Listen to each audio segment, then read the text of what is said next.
ඇත්තටම එක්ස්පෙක්ට් කරේ නැහැ එහෙම දෙයක් දැනගෙන හිටියෙත් නෑ. මොකක් හරි ලෙක්චර් එකක් කියලා හිතාගෙන තමයි ආවේ.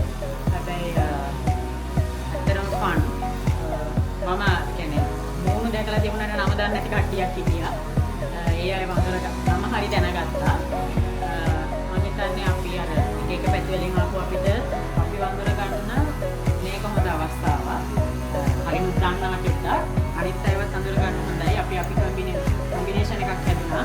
ලෙක්චර් හෝල් එකෙත් අපි කට්ටියක් මේ පැත්තේ කට්ටියක් මේ පැත්තේ ඉන්නවා. අපි දෙගොල්ලෝ කම්බයින් උනේ නැහැ කලින්. මම හිතනවා ඒ අර දුර බව චුට්ටක් හරි මේකෙන් අඩු වුණා කියලා. මම හිතනවා මේ සෙෂන් හතර අවසානයේ අපි අර එක බැච් එකක් විදිහට බැච් එකක් කියන දේ අපි අතර